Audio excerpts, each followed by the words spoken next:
Hello students, welcome to स्नीचर। આજે આપણું ચેપ્ટર નંબર 6 પેશીઓની અંદર આગળ જોઈએ પ્રાણી પેશીઓ।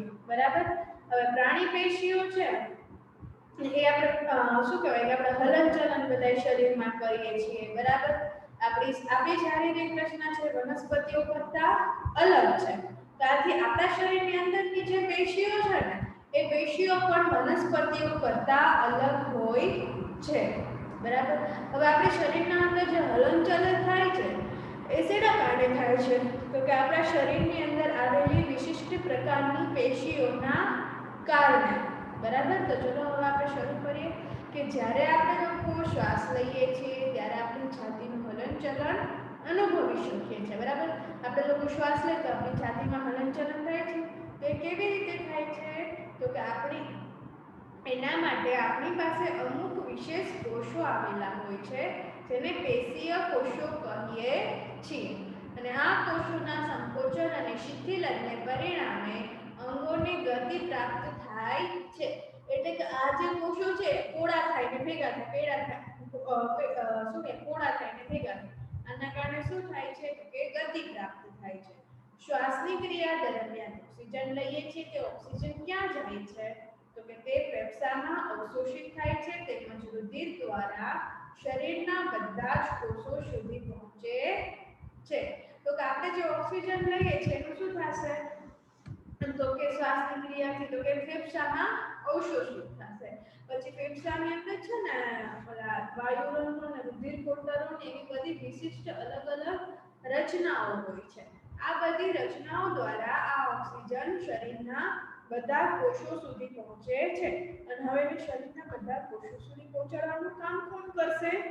તો કે રુધિરની અંદર ઓક્સિજન ભેગું થશે અને પછી તે બધા કોષોમાં પહોંચશે, અને પછી તો કે રુધિર તેની સાથે વિભિન્ન પદાર્થોને શરીરમાંથી એક સ્થાનેથી બીજા સ્થાને લઈ જાય છે। બરાબર, આ રુધિર શું કરે છે? તો કે ટ્રાન્સપોર્ટનું કામ કરે છે, કે અહીંયા આ વસ્તુની જરૂર છે તો ત્યાં એ વસ્તુ લઈ જાય, અહીંયા આ વસ્તુની જરૂર છે અહીંયા એ વસ્તુ લઈ જાય। તો જ્યારે આપણે લોકો બીમાર હોઈએ છીએ, બરાબર, ત્યારે આપણને અમુક ટાઈમે જ્યારે વધારે બીમાર હશે ને ત્યારે આપણને ઇન્જેક્શન આપવામાં આવે છે। ઇન્જેક્શન શા માટે આપવામાં આવે? તો કે જે આપણે ઇન્જેક્શન આપશે ને એ ડાયરેક્ટ આપણા બ્લડની અંદર મિક્સ થશે, દવા શું થશે? તો કે આપણા રુધિરની અંદર ભેળવાશે, અને આથી એને એક જલ્દીથી પોતાના યોગ્ય સ્થાને પહોંચશે, કે જ્યારે આપણે લોકો દવાને મોઢાથી લઈશું ને તો ત્યારે એને એના યોગ્ય સ્થાને પહોંચતા સમય લાગે છે, અને રુધિર આપણે મોઢામાં લઈશું પછી આપણા પાચન તંત્રમાં જશે, પછી આપણા રુધિરમાં ભળશે અને પછી એના યોગ્ય સ્થાને પહોંચે છે। કે જ્યારે આપણને કોઈ પણ વસ્તુના ઇન્જેક્શન આપવામાં આવે તો શું થશે કે ડાયરેક્ટ ઇન્જેક્શન આપણું રુધિરમાં જ છે, આથી એ જલ્દીથી એના યોગ્ય સ્થાને પહોંચે છે। રુધિર તેની સાથે વિભિન્ન પદાર્થોને શરીરમાં એક સ્થાનથી બીજા સ્થાન સુધી લઈ જાય છે। ઉદાહરણ તરીકે તે ખોરાકને ઓક્સિજનને બધા જ કોષો સુધી પહોંચાડે છે, તે શરીરના બધા ભાગોમાંથી નકામા દ્રવ્યોને એકત્ર કરી યકૃત તથા મૂત્રાપિંડ સુધી ઉત્સર્જન માટે પણ પહોંચાડે છે। બરાબર, એટલે રુધિર શું કામ કરે છે? તો કે ટ્રાન્સપોર્ટ। પછી નેક્સ્ટ સ્લાઇડ। રુધિર અને સ્નાયુ બંને આપણા શરીરમાં જોવા મળતી પેશીના ઉદાહરણ છે। બરાબર, સંયોજક પેશીના ઉદાહરણ છે।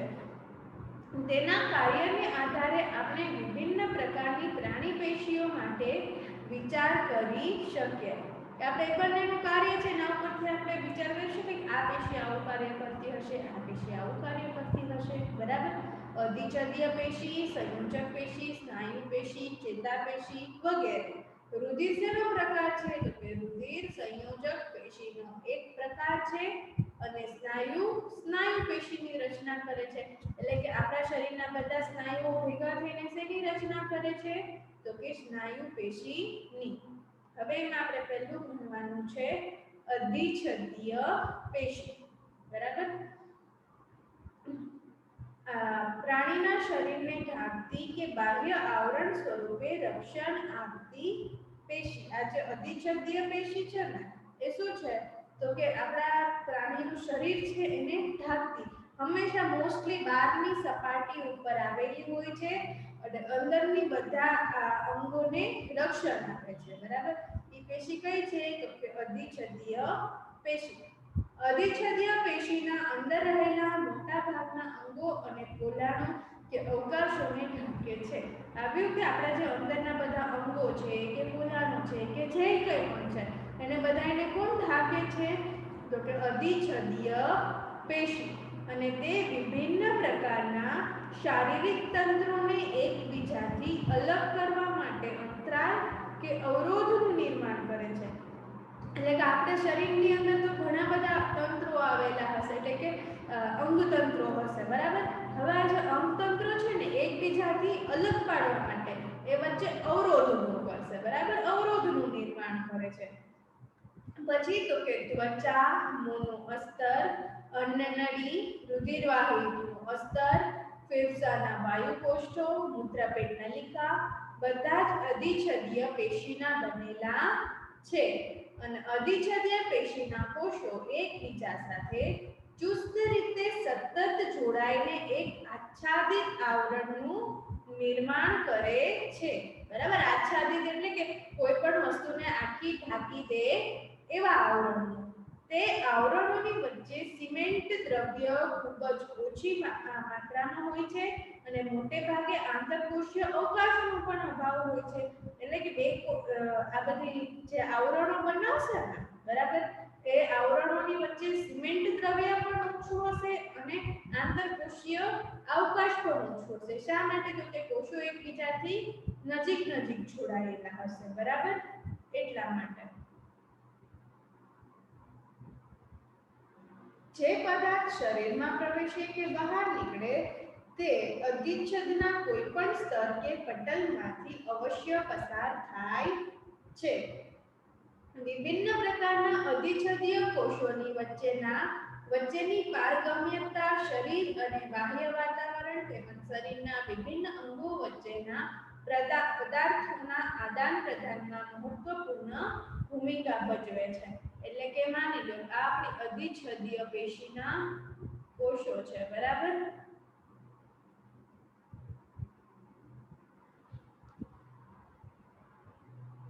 હવે તો કે આપણું શરીર કોઈ પણ બાહ્ય વાતાવરણમાંથી અથવા તો અંદરના અંગો વચ્ચે જે પદાર્થોની આપ-લે થશે શેમાંથી થશે તો કે અહીંયાથી। આ શું છે આંતરકોષીય અવકાશ છે, બરાબર, એટલે કોષો વચ્ચેની પારગમ્યતા। હવે આને આ શું કામ કરે કે મારે મારા બાજુવાળા આંટીને કંઈ આપવું છે તો હું મારા ઘરની બારી ખોલીને આપી દઈશ એવું, બરાબર। સામાન્ય રીતે બધી જ અધિચ્છદીય પેશી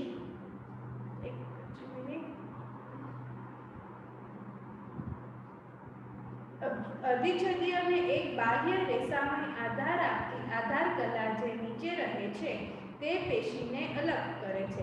એટલે કે બધી અધિચ્છદીય પેશી હોય ને એની પાસે શું હશે તો કે એને આધાર આપતી એક આધાર કલા હશે કે જે નીચેથી પેશીને અલગ કરે છે, બીજી પેશીઓથી અલગ રાખે છે। જો આપણને અહીંયા અધિચ્છદીય પેશીના ઉદાહરણ આપેલા છે તો કે પહેલી છે લાદીસમ અધિચ્છદ। તો કે લાદીસમ શા માટે કીધું? જો આ લાદીની જેમ એકદમ પાતળી અને આમ ગોઠવાયેલી છે વ્યવસ્થિત રીતે, બરાબર। એના પછી આવેલી છે સ્ત્રુત લાદીસમ, આ ઘનાકાર અને આ સ્તંભાકાર, બરાબર।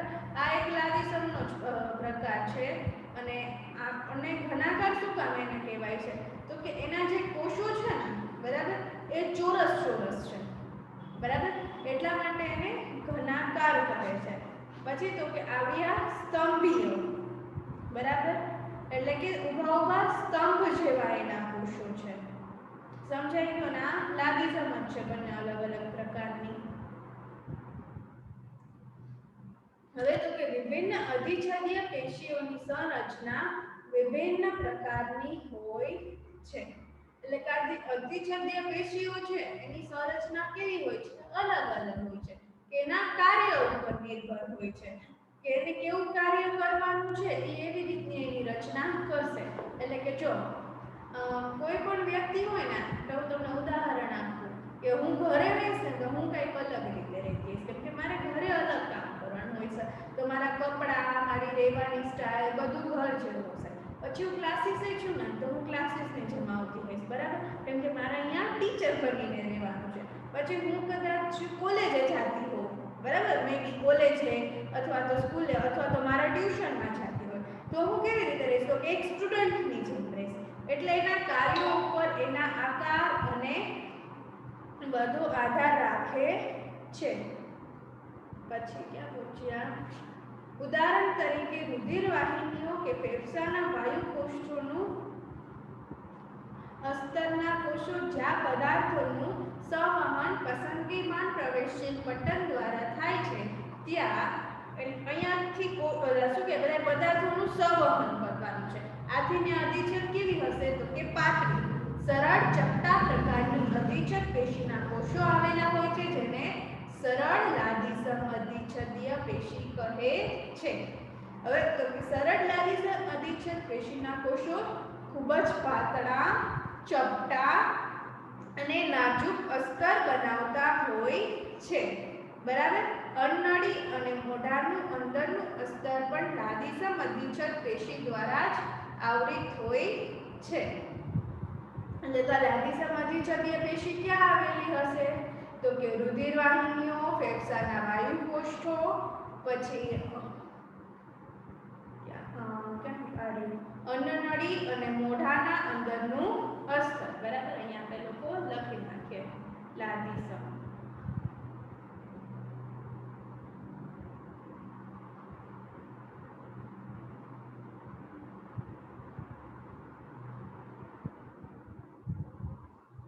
રુધિર વાહિની, ફેફસાના વાયુ કોષો, બરાબર. પછી અન્નનળી અને મોઢાનું અંદરનું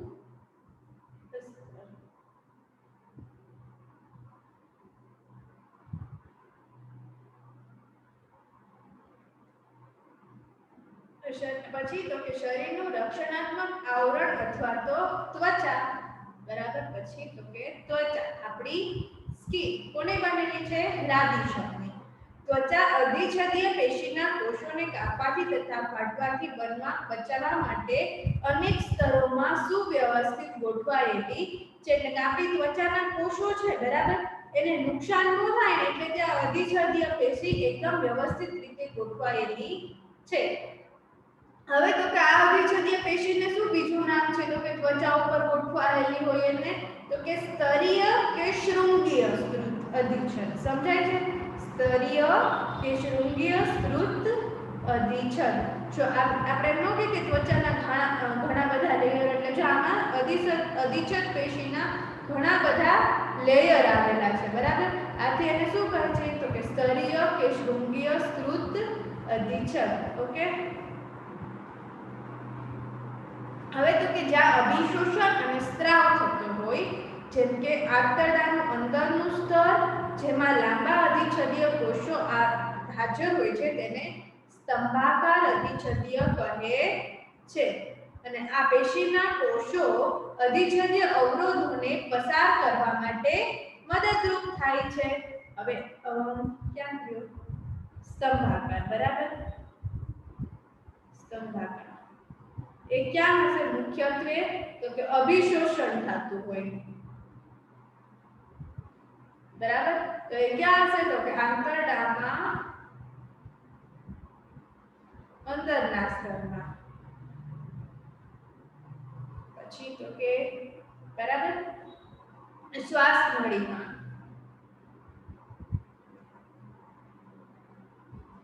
હવે તો કે આપણે અહીંયા અવળાબધી અધિશોષણ કરવું એટલે કે જો આંતરડું છે એની અંદર શેનું અધિશોષણ થાય છે, તો કે ખોરાકનું, બરાબર. આપણે જે ખોરાક ખાધો હોય એમાંથી વિટામિન્સ છે, મિનરલ્સ છે, આ બધી વસ્તુઓનું અધિશોષણ થાય છે. પછી તો કે શ્વાસ નળીની અંદર, તો કે શ્વાસ નળીમાં શું છે, તો કે આપણે ઓક્સિજન ને કાર્બન ડાયોક્સાઇડ એ બધું અધિશોષણ થાય છે. તો કે આપણે શ્વાસ નળીમાં જે ખંભાકાર એટલે કે સ્તંભાકાર અધિચ્છદીય પેશી છે શું ધરાવે છે, તો કે કક્ષમાં એટલે જો આવી પેશી હોય ને એમાં નાના નાના વાળ આવેલા હોય, કે અધિછેદ્ય પેશીના કોષોની બહારની સપાટી પર વાળ જેવી રચના હોય છે જે પક્ષમલ હલનચલન કરી શકે છે। એટલે કે જો બહારની તરફ શું હોય છે તો કે વાળ જેવી રચના, એ વાળ આમ હલતા હોય ઈયળની જેમ, બરાબર।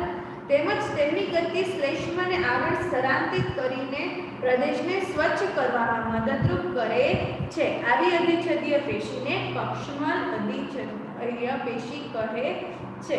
એટલે કે આ જે પેશી હશે શું કરશે તો કે આપણા નાકની અંદર જે કચરો છે, શ્વાસ મારફતે આપણા નાકમાં જે કચરો થતો હશે ને એને બહારની તરફ ધકેલે છે હલનચલન દ્વારા, અને વધારે પડતી અશુદ્ધિઓને શ્વાસ મારફતે આપણે લઈ તો હવામાં તો બધું હોવાનું છે, તેને આપણા શરીરની અંદર જવા દેશે નહીં। પછી છે ઘનાકાર અધિછેદ્ય પેશી, તો કે શું છે તો કે એનો આકાર કેવો છે ઘન, એટલે કે બધી બાજુ લંબાઈ પહોળાઈ બધું સરખું હોય, ઊંચાઈ, બરાબર। અને મૂત્રાપિંડ નલિકા તથા લાળ ગ્રંથિની નલિકાનું અસ્તર કરે છે।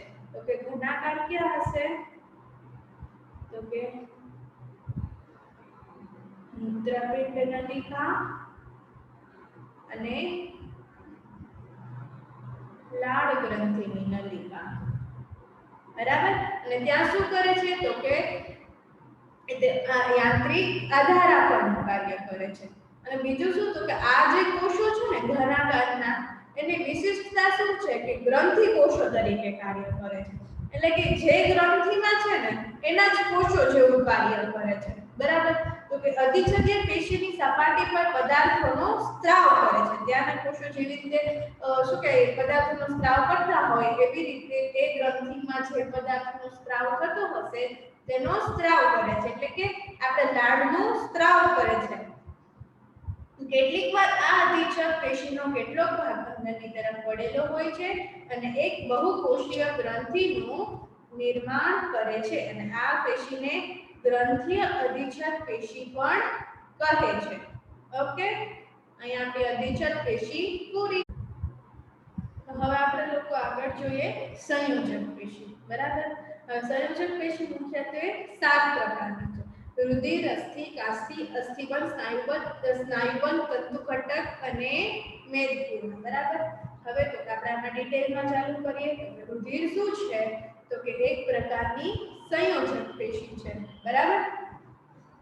તો ચાલો હવે આપણે આ પ્રકારની સંયોજક પેશીની માહિતી મેળવીએ। તો કે સંયોજક પેશીના કોષો શું કરશે તો કે એકબીજા સાથે ઓછા જોડાયેલા હોય છે અને આંતરકોષીય આધારક દ્રવ્યમાં ખૂંપેલા હોય છે। આ આંતરકોષીય આધાર દ્રવ્ય જેલી જેવું પ્રવાહી ઘનતા ધરાવતું બરડ હોય છે, અને આંતરકોષીય આધારક દ્રવ્યનો સ્વભાવ વિશિષ્ટ સંયોજક પેશીના કાર્યને અનુસરીને પરિવર્તનશીલ રહે છે।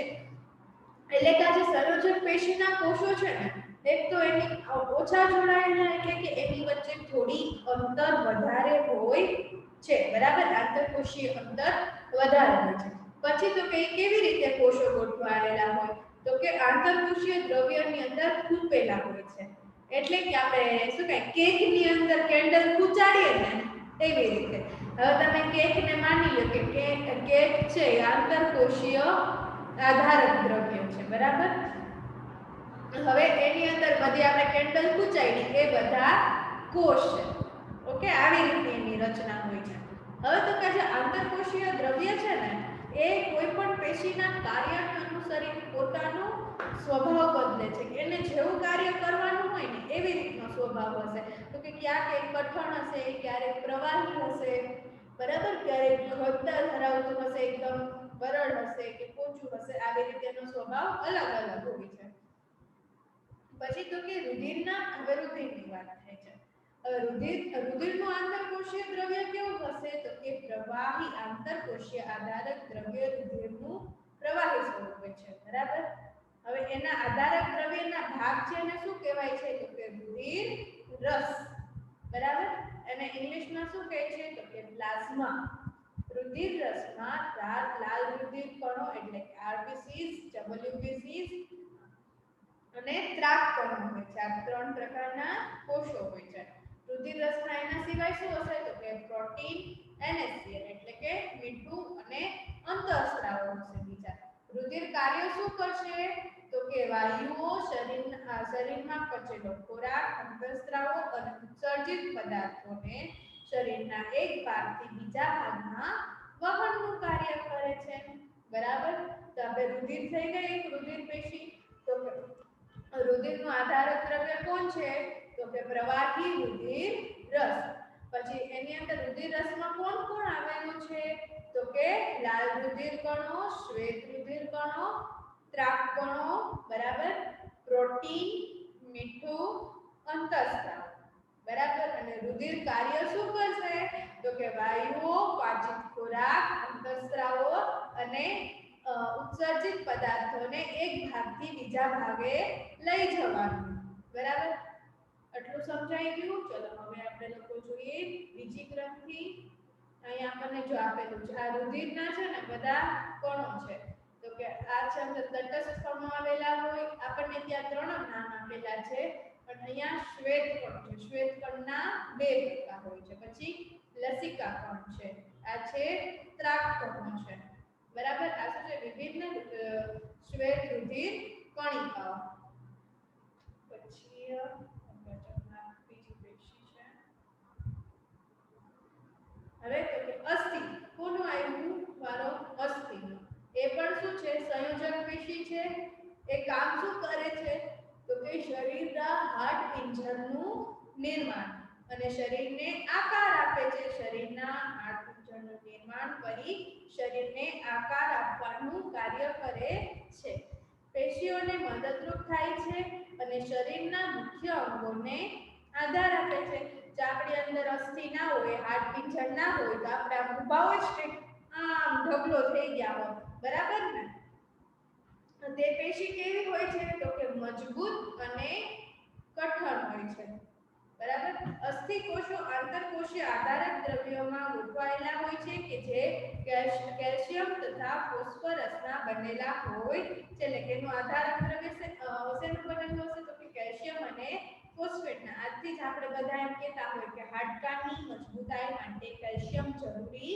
છે બરાબર પછી તો કે બે નજીકના અને ક્રમિક અસ્થિઓને એકબીજા સાથે અન્ય સંયોજક પેશી દ્વારા જોડાય છે તેને અસ્થિબંધ કહે છે શું કહે છે અસ્થિબંધ સ્નાયુ આ પેશી ખૂબ જ સ્થિતિસ્થાપક અને મજબૂત હોય છે અને આ સ્નાયુમાં ખૂબ જ ઓછું આંતરકોષીય આધારક દ્રવ્ય હોય છે અને અન્ય પ્રકારની સંયોજક પેશી સ્નાયુબંધ છે બે પ્રકારની થઈ સંયોજક પેશી એક થઈ અસ્થિબંધ અને એક થઈ સ્નાયુબંધ બરાબર હવે આ અસ્થિબંધ શું કરે છે તો કે બધા જ હાડકાઓ છે બરાબર આપણા અસ્થિઓ છે એને એકબીજા સાથે જોડી રાખવાનું કાર્ય કરશે હવે જ્યારે સ્થિતિસ્થાપક હશે તો જ આપણા બધા શરીરના ભાગો હલનચલન કરી શકશે જો માની લઈએ કે મારા આ કાંડાથી કોણી સુધી એક હાડકું છે તો અહીંયાથી અહીંયા અને અહીંયાથી પોચા પાસે અહીંયા કઈ સ્નાયુ હશે તો કે અસ્થિબંધ સ્નાયુ હશે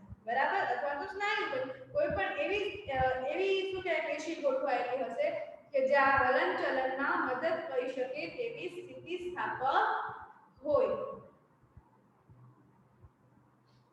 હવે સ્નાયુબંધ શું કરશે તો કે સ્નાયુ પેશી કે માંસપેશીઓને અસ્થિઓ સાથે જોડે છે બરાબર હવે આ જે સ્નાયુબંધ છે ને બરાબર એ સ્નાયુ પેશી અને માંસપેશીઓ આપણા શરીરની અંદર અહીંયા શું આવેલું હશે માંસપેશી આવેલી હશે સ્કિનની નીચે એને કોની સાથે જોડે છે અસ્થિ સાથે સ્નાયુબંધ મજબૂત તથા સીમિત સ્થિતિસ્થાપકતા વાળી પેશાબની પેશી છે એટલે કે આ જે સ્નાયુબંધ છે ને એ અસ્થિબંધ જેટલી સ્થિતિસ્થાપક નથી એના કરતા ઓછી સ્થિતિસ્થાપક છે પછી આવ્યા કાસ્થીય બરાબર એ પણ શું છે એક સંયોજક પેશી છે જેમાં કોષો વચ્ચે પર્યાપ્ત સ્થાન હોય છે એટલે કે ના કોષો વચ્ચેનું સ્થાન જગ્યા થોડી વધારે હોય છે અને આંતરકોષીય આધારક દ્રવ્ય પ્રોટીન અને શર્કરાનું બનેલું હોય છે આંતરકોષીય આધારક દ્રવ્ય શેનું બનેલું હશે પ્રોટીન અને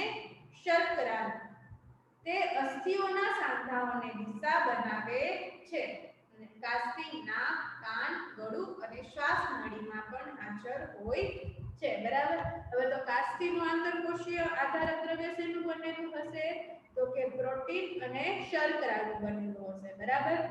એ ક્યાં હશે, તો કે નાક, કાન, ગળું અને શ્વાસ નળીમાં। હવે હું તમને એક વાત કહી દઉં કે આપણા શરીરમાં કોઈ પણ જગ્યાએ કેલ્શિયમ અને ફોસ્ફેટની વાત આવે ને એટલે એ વસ્તુ હંમેશા કડક હોય છે। આપણા અસ્થિની અંદર વાત થઈ કેલ્શિયમ અને ફોસ્ફેટની, આથી શું હશે તો કે કડક હશે, બરાબર। જ્યારે કાસ્થિ છે ને એ અસ્થિ જેટલી કડક હશે નહીં। તો આપણે અહીંયા જે કાનમાં છે ને આ શું છે, કાસ્થિ છે, બરાબર। આપણા નાકમાં અહીંયા શું આવેલું છે, કાસ્થિ આવેલી છે, બરાબર। આ બધી જગ્યાએ શું હશે આવેલી, કાસ્થિ હશે। બીજું કામ શું કરશે કે અસ્થિઓના સાંધાને લીસા બનાવશે। પછી આવે છે તંતુ ઘટક સંયોજક પેશી, તો કે એ ક્યાં આવેલી હશે, ત્વચા, સ્નાયુ પેશી કે માંસપેશીઓની વચ્ચે। આપણી ત્વચા અને એની નીચે શું આવેલી હશે, સ્નાયુ પેશી, એની અથવા તો બીજું શું આવેલું હશે, માંસપેશી, એ બંનેની વચ્ચે। પછી તો કે રુધિર વાહિનીની ચારે તરફ, આપણા જે શરીરની અંદર રુધિર વાહિનીઓ આવેલી છે એની ચારે તરફ ગોઠવાયેલી હોય છે। પછી તો કે અસ્થિ મજ્જામાં જોવા મળે છે, તે અંગોની અંદરની ખાલી જગ્યાને ભરે કે પૂર્ણ કરે છે। તંતુ ઘટક પેશી શું કરશે, તો કે આપણા શરીરના અંગોની અંદર જે ખાલી જગ્યા હશે એને ભરી દેશે, આંતરિક અંગોને આધાર આપે અને પેશીઓના સમારકામમાં મદદરૂપ થાય।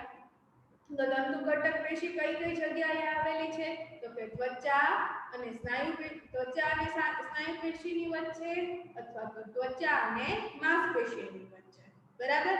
પછી તો કે રુધિર વાહિનીઓની ચારે તરફ અને અસ્થિ મજ્જામાં। એના સિવાય તો કે કામ શું કરશે, તો કે અંગોની અંદરની ખાલી જગ્યાઓને ભરવાનું, બરાબર, ખાલી જગ્યાઓ ભરવાનું અથવા તો પૂર્ણ કરવાનું। પછી તો કે આંતરિક અંગોને આધાર આપવાનો, બરાબર। મારા પેન્સિલ છે એને આ પેન છે સોરી મારી, એને મારે આમ નામ ઊભી રાખવી છે, આમ તો ઊભી રહી જશે નહીં, ઊભી રહી છે, પણ હવે મારી પેનની આજુબાજુનો વિસ્તાર છે નાકથી મેં ભરી દીધો, બરાબર, મારી આંગળી વડે આ વિસ્તારને ભરી દીધો, તો એને શું મળી ગયું, આધાર મળી ગયો, આજુબાજુની ખાલી જગ્યા ભરી તો આમાં પણ એવું થયું કે ખાલી જગ્યાઓને ભરી દેશે તો શું થશે, તો કે આંતરિક અંગોને આધાર મળે છે, બરાબર।